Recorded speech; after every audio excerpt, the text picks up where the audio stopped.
कश्मीर से लेकर अफगानिस्तान तक इंसानियत के दुश्मन बन चुके आतंक का बीज एक ही जगह बोया जाता है और यह जगह है मदरसे। यह बयान आया है एक यूरोपियन रिसर्च एनालिस्ट से। संयुक्त राष्ट्र में मानवाधिकार कॉन्फ्रेंस में मशहूर रिसर्च एनालिस्ट एन हैंकेड्रॉफ ने साफ कहा कि पाकिस्तान और अफगानिस्तान में चल रहे मदरसों में इस्लाम की तालीम को गलत तरीके से पढ़ाया जाता है और फिर इन्हीं कट्टरपंथी तकरीरों के जरिए नौजवानों का ब्रेन वॉश करके उन्हें आतंकवादी बना दिया जाता है। किस तरह पाकिस्तान और अफगानिस्तान के मदरसे टेरर फैक्ट्री बन गए हैं, देखिए रिपोर्ट।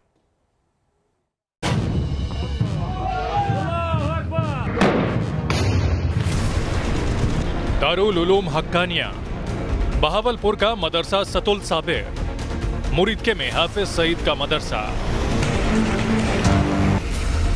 ये हैं वो टेरर फैक्ट्री जहां से पाकिस्तानी फौज और हुकूमत आतंकियों की पलटन खड़ी करती है और फिर अफगानिस्तान से लेकर कश्मीर तक मदरसों से निकले ये आतंकी बेगुनाहों का खून बहाते हैं, दहशत का नंगा नाच करते हैं।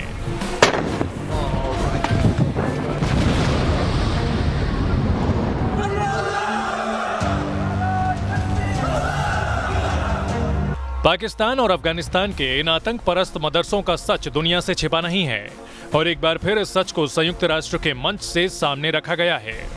संयुक्त राष्ट्र में European foundation for south Asian studies की स्कॉलर एन हैकेड्रॉफ ने कहा, तालिबान और हक्कानी नेटवर्क जैसे आतंकी संगठन ऐसे ही मदरसों ने खड़े किए थे।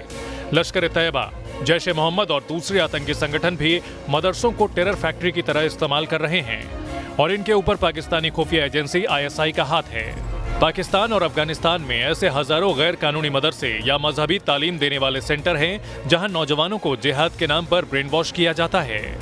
ऐसे मदरसों में सिर्फ दूसरे धर्मों के प्रति नफरत और गन कल्चर को बढ़ावा दिया जाता है।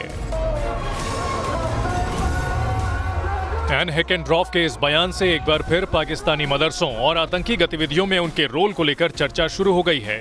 ये मदरसे कितने खतरनाक हैं, इसका सबसे बड़ा सबूत आज अफगानिस्तान के हालात हैं। अफगानिस्तान में काबिज तालिबान मानो सब खत्म करने पर तुला है और ये सब हुआ पाकिस्तान अफगानिस्तान बॉर्डर पर चल रहे उन मदरसों की वजह से जहां से तालिबानी आतंकी और कमांडर तैयार कर अफगानिस्तान भेजे जाते रहे।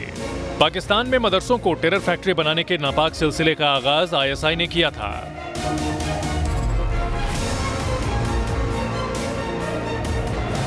दिसंबर 1979 में अफगानिस्तान पर सोवियत संघ ने हमला कर दिया था। उसी दौर में ISI के पूर्व चीफ हामिद गुल ने मदरसों से मुजाहिद बनाने का प्लान बनाया था। ये वही मुजाहिद थे जो आगे चलकर आतंकी बन गए। खैबर पख्तूनख्वा के दारुल उलूम हक्कानिया से ISI ने जिहाद के नाम पर नौजवानों को सोवियत फौज से लड़ने के लिए तैयार करना शुरू किया था। इन नौजवानों को तालिब कहा जाता था और आगे चलकर यही तालिब बन गए तालिबान। पहले इन मदरसों को सिर्फ ब्रेन वॉश के लिए इस्तेमाल किया जाता था और आतंकियों को हथियार चलाने की ट्रेनिंग पाकिस्तानी फौज के खुफिया सेंटर्स पर होती थी। लेकिन वक्त के साथ ये रैकेट गहराता गया और मदरसों के अंदर ही टेरर ट्रेनिंग का भी आगाज कर दिया गया।